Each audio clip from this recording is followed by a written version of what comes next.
আজি মহাপুৰুষ শ্ৰী শ্ৰী মাধৱদেৱৰ ৫৩৫ সংখ্যক আবিৰ্ভাৱ তিথি ৰাজ্যৰ প্ৰান্তে প্ৰান্তে সত্ৰ নামঘৰসমূহ মুখৰ হৈছে গুৰুবন্দনাৰে সত্ৰবিধ মাজুলীৰ প্ৰতিখন সত্ৰতে আয়োজন কৰা হৈছে চাৰিনাম চৈধ্য প্ৰসংগৰ মহাপুৰুষ মাধৱদেৱৰ জন্মস্থান লেটেকু পুখুৰীটো দিনজোৰা কাৰ্যসূচীৰে গুৰুজনাৰ আবিৰ্ভাৱ তিথি পালন কৰা হৈছে বটদ্ৰৱা থান বৰপেটা সত্ৰ ঐতিহ্যমণ্ডিত ঢেকীয়াখোৱা বৰনামঘৰ গোলাঘাটৰ আঠখেলীয়া বৰনামঘৰতো গুৰুজনাৰ আবিৰ্ভাৱ তিথি উপলক্ষে সমাগম হৈছে অগণন সকল বৈষ্ণৱ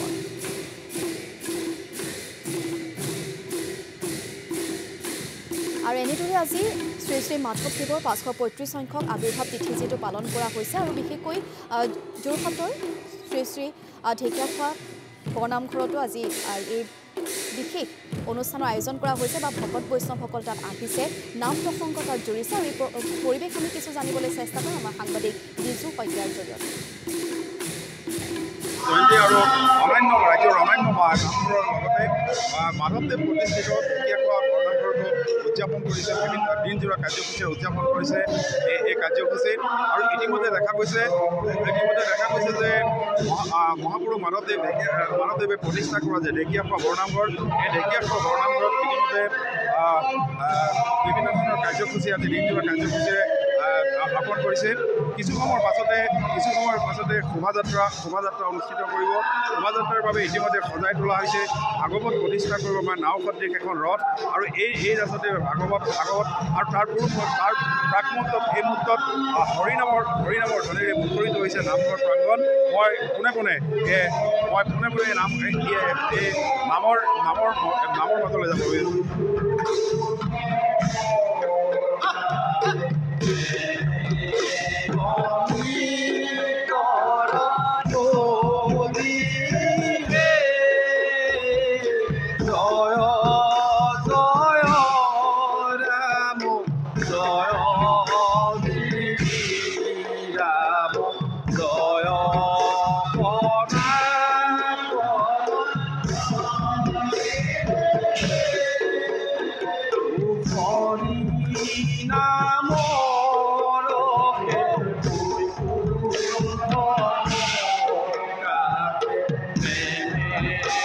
আৰু ইয়াত ঢেকীয়াখোৱা বৰনামঘৰৰ কিছু পৰিৱেশ আমি আপোনালোকক দেখুৱালোঁ এনেদৰে হৰিনামৰ ধ্বনিৰে মুখৰ হৈছে ৰাজ্যৰ প্ৰতিখন সত্ৰ প্ৰতিটো নামঘৰ কাৰণ আজি মাধৱদেৱৰ আবিৰ্ভাৱ তিথি আৰু এই তিথি উপলক্ষে এনেদৰে প্ৰান্তে প্ৰান্তে সত্ৰ নামঘৰসমূহ মুখৰ হৈছে গুৰুবন্দনাৰে